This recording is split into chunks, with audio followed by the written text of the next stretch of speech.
kita mulai pembelajaran kita pada pertemuan pertama ya.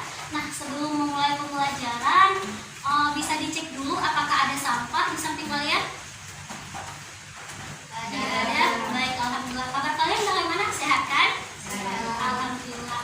Nah, jika memang ruangannya sudah bersih, pembelajaran sudah bisa kita mulai. Dan semoga pembelajaran kita hari ini itu diberkati oleh Allah Subhanahu wa Ta'ala. Amin. Nah, sebelum masuk ke dalam materi, Ibu mau tanya dulu apakah ada yang tidak hadir? Tidak ada? Baik. Kita mulai baca doa dulu ya. Baca doa dipimpin oleh Kak Mazura. Doa dimulai. Bismillahirrahmanirrahim. Alhamdulillahi Rabbil Alamin. Ar-Rahmanir-Rahim. Maliki Yaumiddin. Iyyaka na'budu wa iyyaka nasta'in. Ihdinas siratal mustaqim. Siratal ladzina an'amta 'alaihim ghairil maghdubi 'alaihim waladdallin. Amin. Nah, kita mulai ke dalam pembelajaran. Sebelum kita masuk ke dalam beberapa teori, Ibu mau tanya dulu, ada yang tahu nggak sih judul dari pembelajaran kita hari ini? Oke, silakan Murah. Pembelajaran hari ini bukan larutan asam dan basa. Iya, betul sekali ya. Nah, di sini Ibu menggunakan media berupa PPT. Di sini bisa kita lihat materi yang udah dibuat mengenai lautan asam dan basa. Nah, sebelum kita masuk ke dalam beberapa teori tentang lautan asam dan basa, itu kita harus tahu dulu tujuan dari pembelajaran kita hari ini. Jadi tujuan dari pembelajaran kita hari ini itu ada yang pertama, siswa itu dapat menjelaskan pengertian tentang asam basa menurut Arrhenius, Bronsted, dan Lewis. Itu merupakan ketiga teori dari asam basa. Nah, yang kedua, siswa itu diharapkan dapat menunjukkan pasangan asam dan basa konjugasinya menurut Lewis.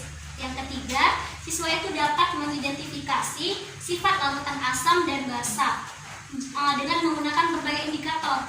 Dan yang selanjutnya yaitu siswa dapat memperkirakan pH dari suatu lautan tersebut melalui indikator yang kita pakai.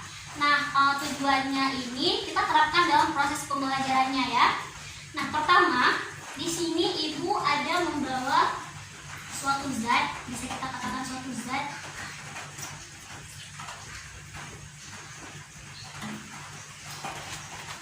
Nah, di sini bisa kita lihat ada dua bahan. Ini merupakan salah satu contoh dari asam dan basa. Ini apa? Lemon ya. Yang ini pasta gigi ya. Nah, jadi sebelum kita menentukan salah satunya ini termasuk ke dalam lautan asam atau basa, terlebih dahulu Ibu akan menjelaskan teori asam basa secara umum atau sifat asam basa secara umum, supaya kita dapat menggolongkan kedua zat ini termasuk ke dalam apa saja. Oke? Jadi sebelum kita masuk ke dalam beberapa teori asam basa, Ibu akan menjelaskan terlebih dahulu teori asam basa tersebut dalam konteks umum ya. Jadi itu dapat dilihat di slide bahwa asam itu merupakan suatu cairan yang bersifat asam dan dapat memerahkan kertas lakmus biru. Sedangkan basa itu merupakan suatu cairan yang berasa pahit dan dapat memerahkan atau dapat membirukan kertas lakmus biru. Maaf ya. Dan yang ketiga itu ada garam. Garam itu asin ya. Kita tahu garam itu asin. Nah, jadi ketika Ibu sudah menjelaskan teori asam basa secara umum, kita sudah dapat menggolongkan dua zat tadi ke dalam basa atau asam melalui rasanya kan. Nah, sekarang itu saja nih. Lemon ini rasanya asam. Berarti dia masuk ke dalam asam kan. Nah, sedangkan pasta gigi dia masuk ke dalam suatu basa. Ya, betul sekali ya. di dalam beberapa teori asam basa, yaitu ada teori Arrhenius, teori Bronsted-Lowry, dan teori Lewis. Nah, yang pertama Ibu akan menjelaskan teori asam basa Arrhenius. Di sini Ibu menggunakan HP ya, karena PPT-nya untuk kalian. Nah, jadi Arrhenius ini mengemukakan bahwa asam itu merupakan suatu zat yang dapat melepaskan ion hidrogen atau ion H+ apabila dia dilarutkan di dalam air. Sedangkan basa, dia merupakan suatu zat yang apabila dilarutkan di dalam air, dia akan melepaskan ion hidroksida atau ion OH-. Nah, contohnya misal nih, Ibu buat dulu ya. Contohnya, di situ ada rumus umumnya, yaitu asam ketika direaksikan dengan air akan menghasilkan ion hidrogen kan. Ibu akan menjelaskan atau memberi satu contoh. Contoh asam HCl, hidrogen klorida. Ketika direaksikan dengan air, dia akan menghasilkan ion H+ dan ion Cl-. Iya kan? Nah, contoh yang kedua, contoh basa. Contoh basa apa? Natrium hidroksida termasuk kan? NaOH direaksikan dengan air menghasilkan ion Na+ dan OH-. Jadi, tetapi teori ini cukup rasional. Kenapa? Karena setelah teori ini terbit, itu para ahli kimia meneliti kembali tentang teori tentang asam basa. Nah, di mana beberapa ahli kimia itu berpendapat bahwa ion H+ itu tidak bisa berdiri sendiri di dalam air.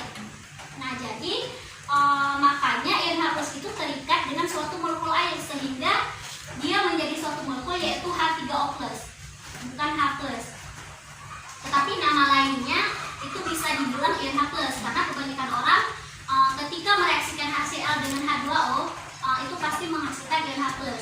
Nah, jadi ion H3O+ itu nama lainnya ion oxanium ya. Nah, yang kedua itu ada teori asam basa Bronsted-Lowry. Ini bisa dilihat di slide. Jadi, Bronsted-Lowry ini dia menyatakan bahwa asam itu adalah senyawa yang dapat memberikan proton atau mendonorkan proton ion H+ kepada basa. Sedangkan basa merupakan suatu nyawa yang dapat menerima proton, atau kata lainnya menerima itu akseptor proton.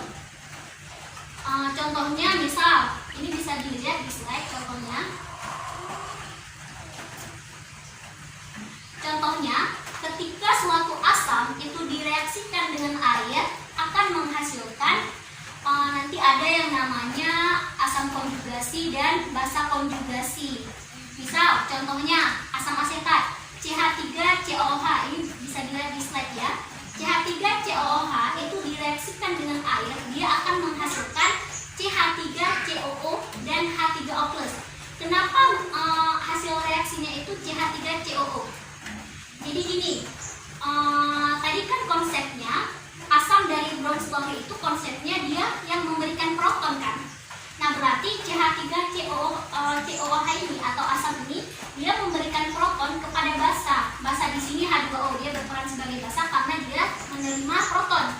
Makanya bisa dibilang bahwa jika suatu asam memberikan suatu proton kepada basa, maka nanti dia berkemampuan atau bertindak sebagai suatu basa, namanya itu basa konjugasi. Begitupun sebaliknya, ketika suatu basa menerima proton dari suatu asam, maka dia akan berkemampuan membentuk asam konjugasi. Nah, kemudian teori asam basa menurut Lewis. Kita lihat ya.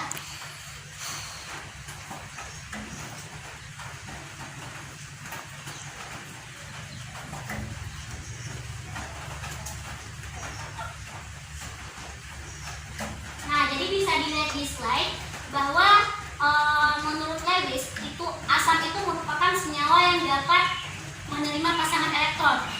Ini sangat bertentangan dengan teori asam basa Brons, karena asam basa Bronsted-Lowry ini merupakan dia mengemukakan teori bahwa senyawa yang dapat menerima proton, dan sedangkan ini asam menurut teori Lewis ini merupakan senyawa yang dapat menerima pasangan elektron. dan basa, kebalikan daripada asamnya, yaitu senyawa yang dapat memberikan atau mendonorkan pasangan elektron. Nah, setelah kita melihat beberapa reaksi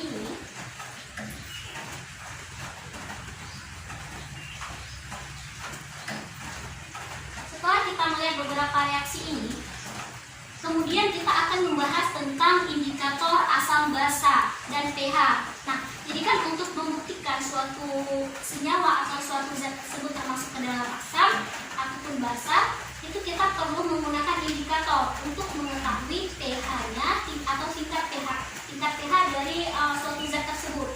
Sehingga dengan kita mengetahui tingkat pH-nya, itu kita tahu yang mana zat tersebut asam ataupun yang mana suatu lautan tersebut termasuk ke dalam basa.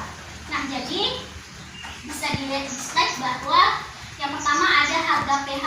Nah, harga pH ini dia merupakan harga pH dari suatu lautan yang dapat diketahui dengan menggunakan yang seperti Ibu bilang tadi, dengan menggunakan indikator atau pH meter.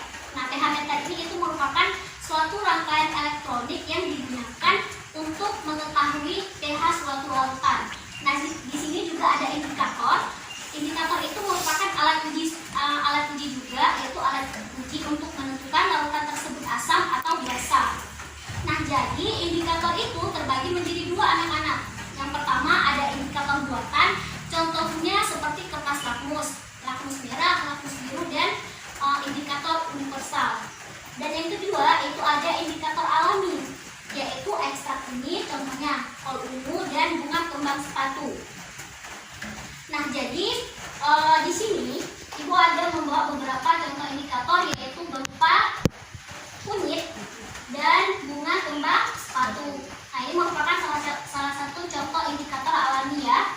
Nah, selanjutnya Ibu akan melakukan praktikum sederhana yang bisa kalian perhatikan. Di sini Ibu membawa ada air untuk melakukan praktikumnya, ada lemon, pasta gigi, kunyit, dan bunga kembang sepatu. Nah, kalian perhatikan ya.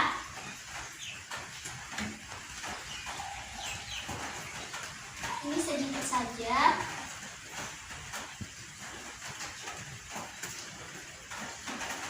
Satu gelas lagi. Kita uji 2 gelas. Karena ada 2 produk atau 2 zat yang akan kita uji. Nah, di sini ada 2 gelas. Yang satunya kita masukkan indikator, kemudian ditambahkan dengan lemon, ekstrak lemon. Yang satunya lagi indikator sama pasta gigi. Kita tambahkan ya. Pasta gigi dimasukkan.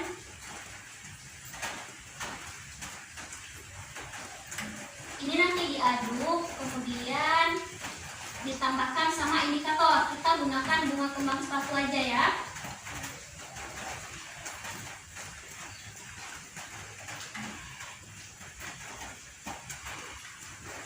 Nah, gelas satunya lagi kita isikan dengan lemon.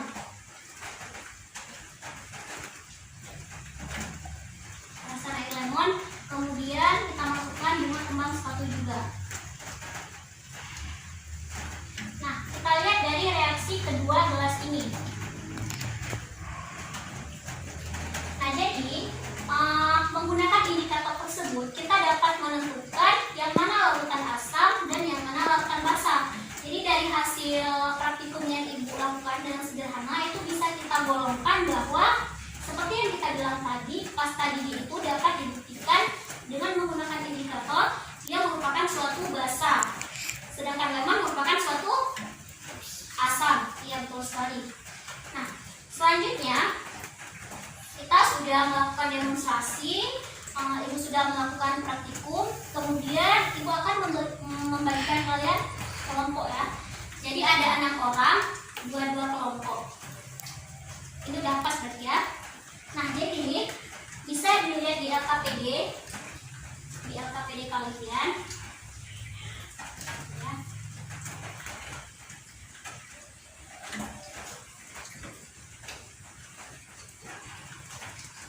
Nah, coba diperhatikan di LKPD.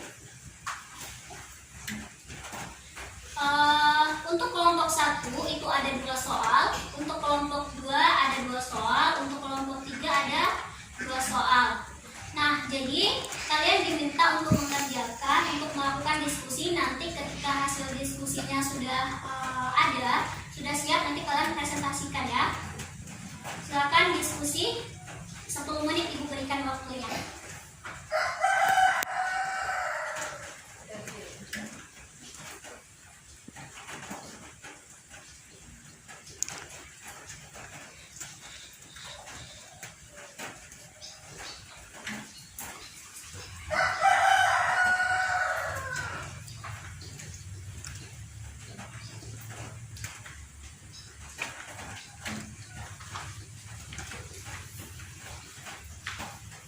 Jika ada yang ingin ditanyakan, silakan ya. Kalau ada yang tidak mengerti, bisa tanyakan kepada Ibu.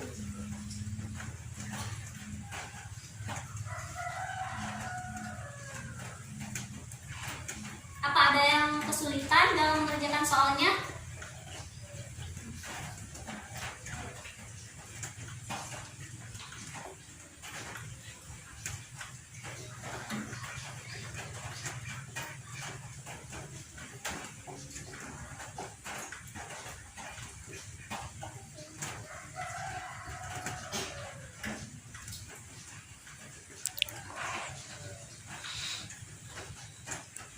Nggak ada yang kesulitan ya? Belum ada ya? Oke, baik. Silakan dibuat. Sebentar lagi kita presentasikan dari hasil diskusi kalian ya.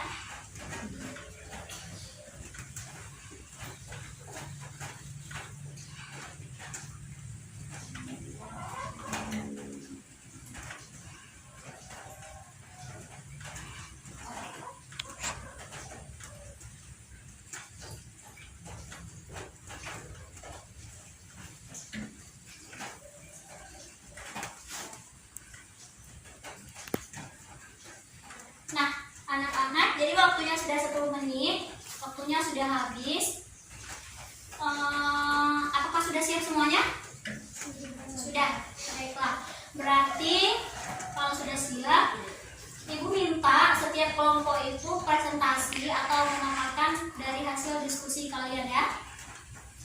Pertama, Ibu minta kelompok 1 untuk mempresentasikan hasil diskusinya. Silakan kelompok 1. Nomor 1. Menurut hasil diskusi kami, Bu, molekul atau ion yang terdapat pada gambar A itu masih terpisah antara kalium hidroksida dan air, sehingga setelah ditambahkan ke dalam air, molekulnya semakin banyak dan bertambah. Nomor 2. Molekul atau ion yang terdapat pada larutan kalium hidroksida adalah air, kalium hidroksida, ion hidroksida, dan ion kalium. Oke, baik, sebentar ya kelompok 2 ya. Ibu akan jelaskan dulu. Jadi bisa dilihat bahwa di situ ada dua gambar gelas, di mana gelas yang pertama itu belum ditambahkan dengan kalium hidroksida ya. Sedangkan gelas yang kedua atau 2B itu sudah ditambahkan dengan kalium hidroksida dan dia menjadi larutan hidroksida. Tadi molekulnya apa aja yang terdapat di situ? Ada air, kalium hidroksida, kemudian Ion hidroksida dan ion kalium. iya, betul sekali ya. Oke, baik, kita lanjut ke kelompok 2. 1. Menurut hasil diskusi kami, Bu, bahwa molekul sebelum ditambahkan hidroksida, molekulnya itu masih terpisah dan nampak sedikit karena molekul air dan hidrogen klorida belum bersatu. 2. Molekul atau ion yang terdapat pada larutan asam klorida, yaitu molekul hidrogen klorida, molekul air, ion klorida, dan ion H+. Oh ya, berarti soalnya hampir sama ya, cuman senyawanya saja yang beda. Yang punya kelompok 1 tadi itu kalium hidroksida, punya kelompok 2 natrium hidrogen klorida ya. Oh ya, berarti udah betul. Tadi molekul apa saja? Ada hidrogen klorida, air, kemudian ion klorida Dan ion H+. Oh iya, betul ya. Lanjut kelompok 3. 1. Yang memberikan proton pada model 3A, yaitu Spesies kimia ya. spesies kimia asam atau air. 2. Yang menerima proton pada model 3A, yaitu ujian online. Ya, jadi bisa dilihat itu betul ya. Jadi semua kelompok jawabannya itu sudah betul. Jadi punya kelompok 3 tadi itu ada suatu reaksi kimia yang mana ada NH3, dia berperan sebagai basa tadi kan, direaksikan dengan H2O sebagai asam. Kenapa bisa kita golongkan NH3 itu sebagai basa dan H2 itu sebagai basa? Nah, karena tadi kan konsepnya bahwa si basa itu, konsep Browns-Lowry itu bahwa asam itu akan mendonorkan proton kepada basa kan, sehingga H2 itu digolongkan kepada asam, sedangkan basa ini menerima proton daripada asam, makanya dia digolongkan kepada basa. Nah, di situ juga ada asam konjugasi dan basa konjugasi, di mana hasil dari pendonoran proton dan penerima proton tersebut. Oke, baik, sangat bagus ya hasil diskusinya. Nah, jadi kita latihan udah. Nah, sebelum kita akhiri pembelajaran kita, coba lihat di PPT Ibu ini ada beberapa soal. Nanti soal ini akan Ibu berikan sebagai PR pekerjaan rumah kalian. Nanti dikerjakan minggu depan dikumpul ya. Oke, baik. Nanti dikumpulnya pas masuk saja. Jika tidak ada yang membuatnya, maka tidak akan Ibu berikan nilai plus. Oke? Setuju ya? Oke, baik. Nah, jadi hanya itu pembelajaran kita hari ini. Semoga dari pembelajaran kita hari ini kita dapat memanfaatkannya dalam kehidupan sehari-hari seperti Ibu bilang tadi ya. Baik, hanya itu yang dapat Ibu sampaikan dan Ibu akhiri pembelajaran kita hari ini. Assalamualaikum warahmatullahi wabarakatuh. Waalaikumsalam.